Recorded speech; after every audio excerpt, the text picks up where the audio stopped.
Bonjour à tous, bienvenue sur Fan de Couteaux. Aujourd'hui je vous présente un modèle de la marque Enzo, le Trapper 95.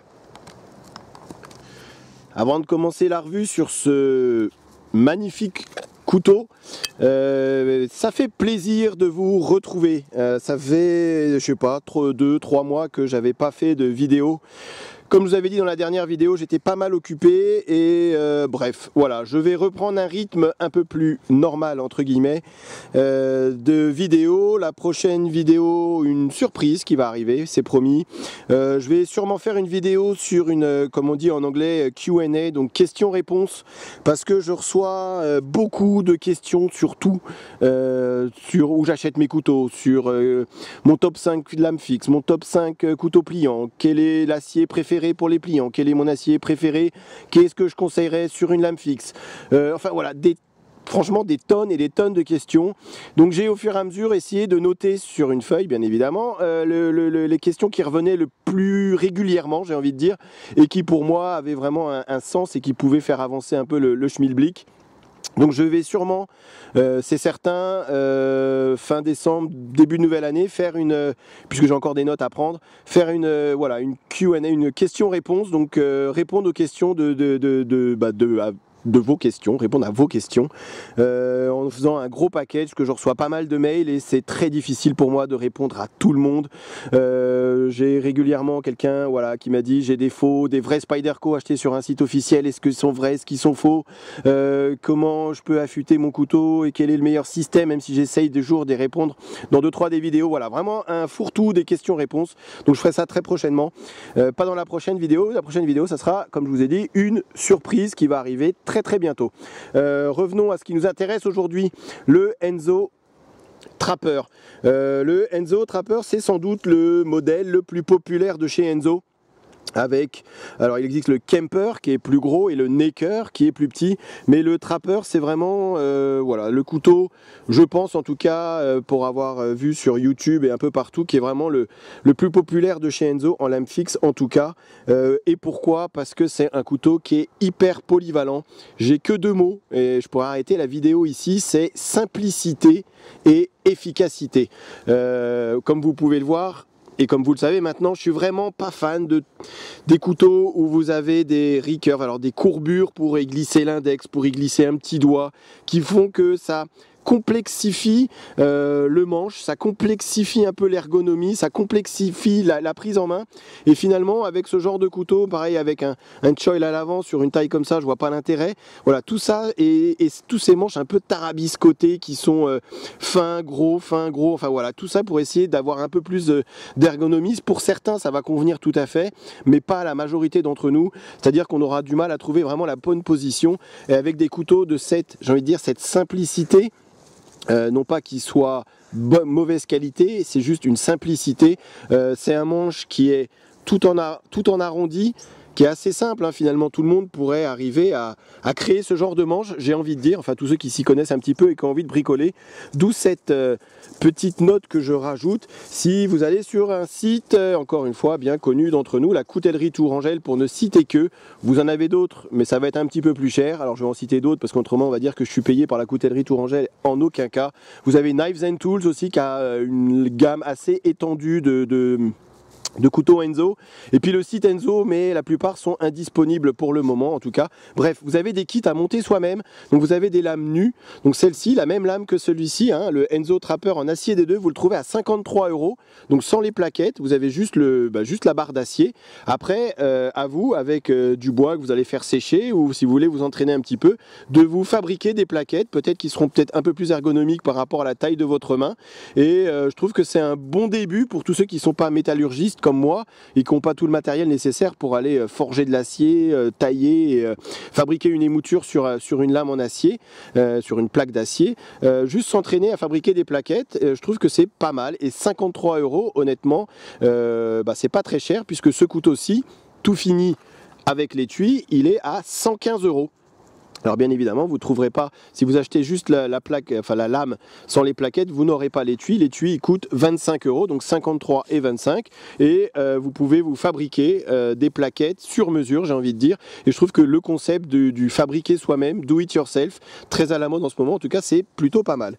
Bref, je me suis un petit peu écarté comme toujours. Alors les couteaux Enzo, fabrication finlandaise.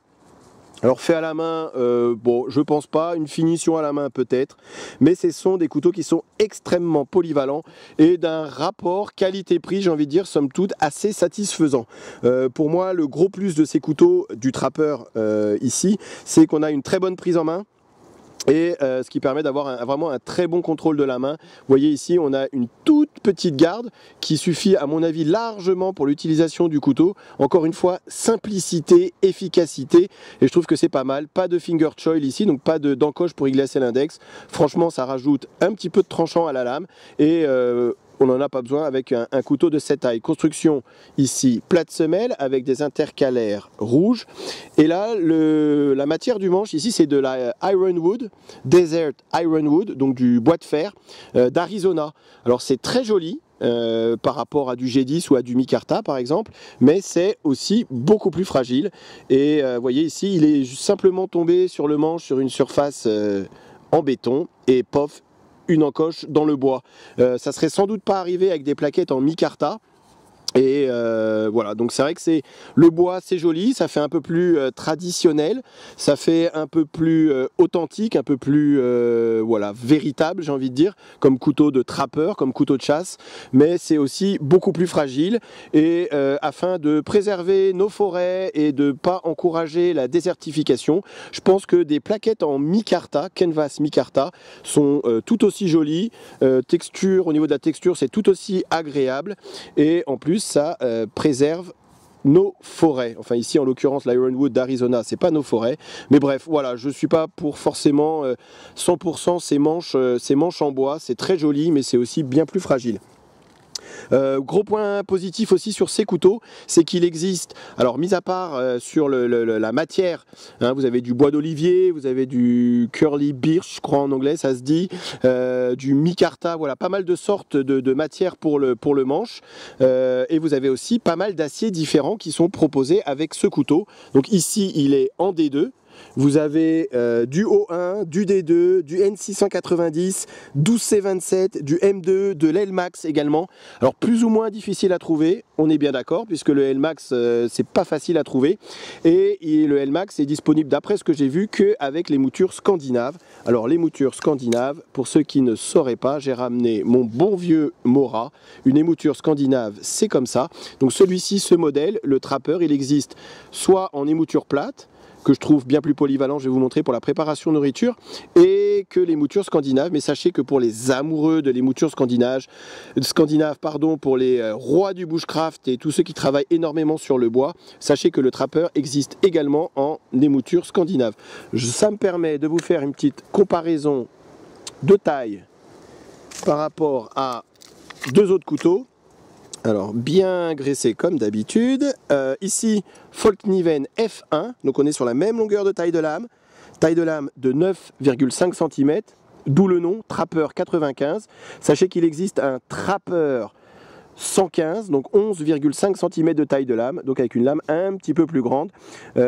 Pour information, le Enzo Kemper, donc qui est plus gros, a une lame de 12,5 cm, et le Enzo Necker, donc neck pour un couteau de cou, a une taille de lame de 7,5 cm.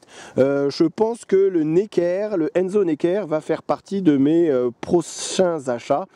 J'essaye de trouver le Necker avec l'acier qui me conviendrait le mieux. Pas facile à trouver encore une fois, mais je fouille, et dès que je le trouve, c'est clair et net que je l'achète. Comme j'ai dit, simplicité, efficacité, et pour moi c'est ce qui fait un bon couteau.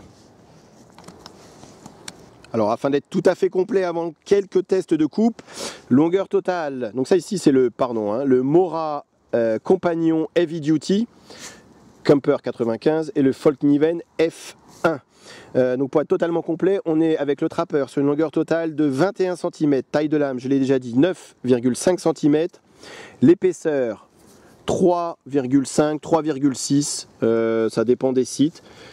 Donc c'est un peu plus fin que sur un Folk Niven, ce qui va permettre d'avoir un... Alors après, on n'est pas sur le même tranchant. Ici, c'est un tranchant convexe. Ici, on est sur une émouture plate avec un tranchant en V que j'ai refait. Mais on est sur une lame qui va être et un tranchant qui va être assez fin.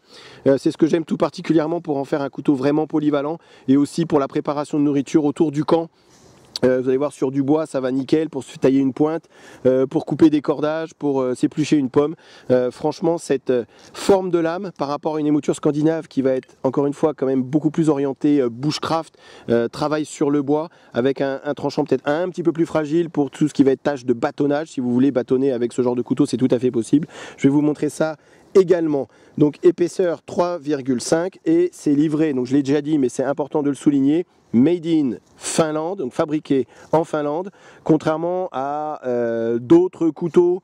J'aurais pu rajouter, je ne l'ai pas encore, mais je ne sais pas dit que je ne l'aurai pas un jour, le Lion Steel M4 en acier M390, qui est un couteau qui a l'air, par rapport à ce que j'ai vu, juste magnifique, qui coûte quand même un petit peu plus cher que celui-ci, sachant que le M390 est quand même un acier issu de la métallurgie des poudres, qui est un acier bien meilleur de qualité que le D2 ou même que le N690, qui va se rapprocher plus de l'Elmax. C'est pour ça que le Necker, si vous avez un indice de trouver un Necker en Elmax, faites-moi signe sur un site, puisque c'est ça que je recherche. Étui cuir qui est livré avec. Alors ici je l'ai acheté, j'ai pas fait exprès, gaucher. Alors comme je les porte pas à la ceinture mes couteaux, ça me dérange pas, mais faites attention, sachez qu'il existe aussi pour gaucher. Alors moi j'ai enlevé parce qu'il existe une partie supérieure ici avec un anneau et une boucle en cuir pour l'avoir plus bas sur la ceinture. Je l'ai enlevé parce que ça rajoutait un peu de poids et de bruit à l'ensemble. Et voilà, donc un étui cuir, tout ce qui est de plus traditionnel, bien fait, rien à dire sur l'étui, avec une très bonne rétention, hein. Le couteau on va pas le perdre sans problème. On a une partie à l'arrière qui dépasse suffisamment pour aller le choper et le sortir. Je trouve que c'est vraiment, voilà, c'est encore une fois, et je n'ai pas fini de le dire, simplicité et efficacité. Simplificité, on va dire, voilà, deux mots en un. Par rapport à un Folk Niven, alors même si celui-ci il existe avec l'étui cuir, et vous voyez ici ça fait quand même un peu plus, j'ai envie, et puis celui-ci quand même, il faut savoir hein, que le Folk Niven est quand même bien plus cher que le Trapper. Et vous voyez, pour tous ceux qui aiment les manches en synthétique, celui-ci full tang mais pas construction plate semelle, voilà, vous voyez tout de suite la différence. Ici on est vraiment dans un couteau de bushcraft, couteau de chasse, couteau pour aller dans la nature, couteau de trappeur, j'ai envie de dire, vraiment sur un côté un peu plus traditionnel qu'avec un Folk Niven F1 ou même qu'avec un Lion Steel M4. Avec cette taille de lame de 9,5 cm et ce poids assez réduit de 140 grammes, ça fait vraiment un couteau qui est facile à transporter, assez léger. On n'est certainement pas sur un couteau qui va être fait pour les coupes à la volée, donc je ne vais même pas en faire puisque c'est vraiment pas l'intérêt et le but, même si sur du petit chopping, sur de la petite branchette, pourquoi pas, sachant qu'on a quand même ici sur le manche, vous voyez, un petit retour, donc voilà, c'est... Pourquoi pas si on en avait vraiment besoin. Maintenant c'est vraiment pas pour ça qu'il a été fait. Pour moi ça c'est vraiment voilà, le couteau de rando, j'ai envie de dire. Vous partez en rando, vous mettez ça à la ceinture, dans la poche, dans le sac à dos, peu importe. Vous avez une branche à couper, vous taillez un bâton de marche, une corde à couper.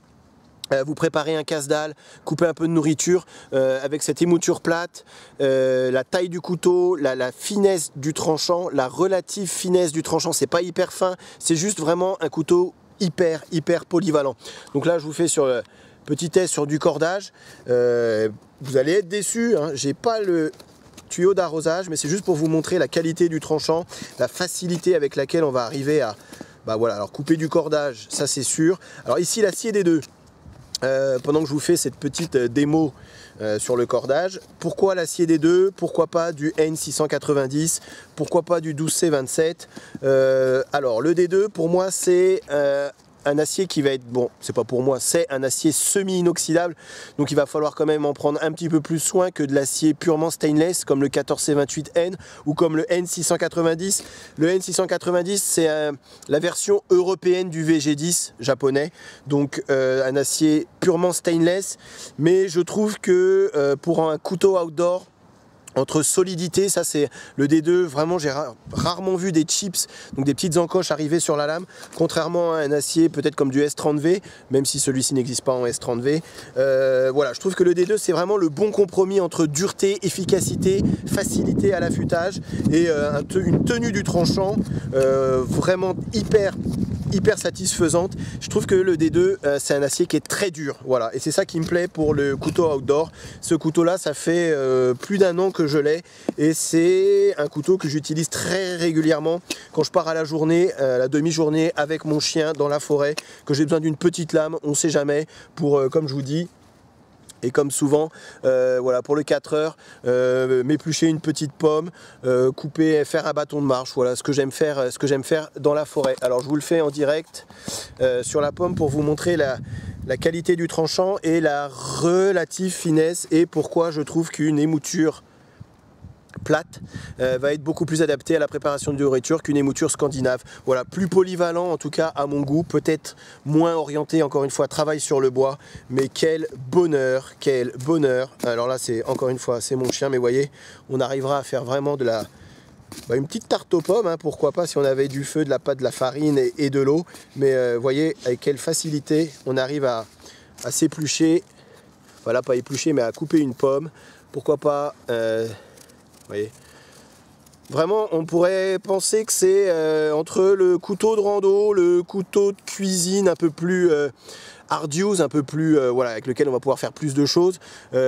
Pourquoi pas donc couteau de chasse, désossé, dépecé, enfin voilà, même si c'est encore une fois c'est pas moi qui vais le faire, mais vous voyez, voilà, c'est juste un super couteau hyper polyvalent et encore une fois simplicité, efficacité. Je ne suis vraiment pas pour les couteaux tarabiscotés, comme j'ai dit, avec des encoches partout, des formes de lave avec des gros recurves ici. Enfin voilà, perso, j'en vois pas l'intérêt. Je vais essayer de pas me couper. Je vous le fais en direct, si j'arrive à le faire, bien sûr. Une noix. Alors normalement, pour casser des noix, vous prenez 2 noix dans la main et vous appuyez et ça les casse. C'est quand même beaucoup plus facile et beaucoup moins risqué. Hein, qu'avec le couteau, on est bien d'accord. Je vous la refais pour ceux qui ne savaient pas de casse-noix, les 2 noix, on serre, hop, et on peut éplucher la noix. Alors avec le couteau, j'ai essayé pour vous montrer un petit peu ce qu'on pouvait faire. Maintenant, c'est pas le moment de me couper. Hop, voilà. Donc une pointe quand même assez solide pour pouvoir travailler avec. L'acier D2, comme j'ai dit, pour moi, c'est vraiment un acier qui est très dur, très résistant. Seul inconvénient du D2, c'est qu'il va falloir en prendre un petit peu soin, c'est-à-dire que quand on rentre chez soi, on nettoie bien la lame, on l'essuie bien, on passe un petit coup de balistol et on le range. Mieux vaut ne pas le ranger dans l'étui. Si c'est pour quelques jours, c'est pas très grave. Autrement, vous le rangez comme ça sur l'étagère, recouvert d'un peu de balistol ou WD-40 si vous ne mangez pas avec. Et aucun souci avec cet acier. Voilà, pour vous montrer que je gâche pas la nourriture. C'est pas moi qui vais en profiter. Mais il y en a une qui aura fait son 4 heures. Alors je vais vous faire un peu de bâtonnage parce que c'est à la mode et que voilà.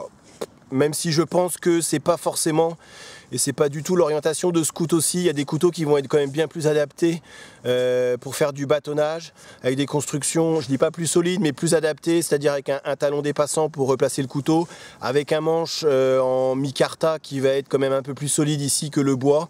J'éviterai à votre place et à ma place, de toute façon je le ferai pas, mais de taper ici avec le bâton sur ces plaquettes là. J'ai trop peur de les abîmer. Voilà, c'est vraiment pas pour ça qu'il a été fait, même s'il en est tout à fait capable, hein. Si on avait que ça comme couteau ou comme outil pour s'allumer un feu, si on avait que du bois mouillé, qu'il fallait aller vraiment dans le milieu pour retrouver du bois sec, on pourrait le faire, hein. Regardez, vous voyez, sans aucun problème. Alors après c'est certain, on va pas passer à travers du tronc d'arbre, mais sur de la petite bûchette, il en est tout à fait capable, même si c'est pas son orientation principale. Je vais insister sur ce dernier point puisque j'en ai pas assez parlé et c'est vraiment ça que voilà, j'avais vu sur YouTube, lu sur les forums, c'est sur l'ergonomie et c'est encore une fois la simplicité ici fait toute l'efficacité. On est sur une ergonomie, vous voyez, taille de main moyenne, ça rentre et ça remplit parfaitement ma main et c'est vraiment tout ce que j'aime et tout ce qu'il faut pour ce couteau, pour avoir une bonne ergonomie. Aucun point douloureux et on va pouvoir, mais alors travailler, et je vous assure que ce couteau-ci, comme je vous ai dit, ça fait plus d'un an que je l'ai. et on peut travailler avec pendant des heures et des heures sans aucune fatigue, sans ressentir la moindre fatigue. C'est vraiment hyper plaisant. Alors pour les feather sticks, pour les petits copeaux, les moutures scandinaves sera certainement plus adaptée ici que les moutures plates, même si elle en est tout à fait capable. Et voyez comme ça coupe encore cet acier des deux. Je vous ai pas tout filmé, mais j'ai quand même bâtonné, voilà, j'ai fait pas mal d'essais avant. Donc, et ça coupe encore très fort. Et quel plaisir de travailler avec. Si jamais vous possédez ce couteau, mettez dans les commentaires, puisque je les regarde, hein, même si j'y réponds pas, je les regarde, et il y en a beaucoup d'entre vous qui les regardent. Et j'aimerais bien avoir votre avis sur justement cette ergonomie de ce Enzo Trapper, ce que vous en pensez et si je suis dans le juste ou pas d'ailleurs. Mais je pense que franchement ça serait difficile d'avoir des critiques, mis à part pour les grandes mains ou travailler avec des gants puisqu'il est relativement court. Mis à part ça, au niveau de l'ergonomie, de la prise en main, franchement difficile, en tout cas difficile pour moi de faire mieux que ça. C'est l'idéal. Vous voyez ?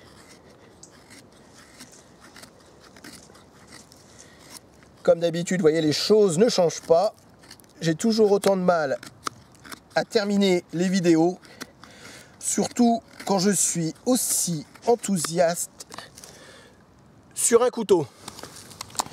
Pour conclure sur le Enzo Trapper 95, ici en acier des deux, vous aurez compris, et je le redis pour la dernière fois, c'est promis, simplicité, efficacité. C'est vrai que quand on reçoit le couteau, on se dit, hein, j'ai payé ici 115 € pour un couteau, j'ai envie de dire, aussi simple.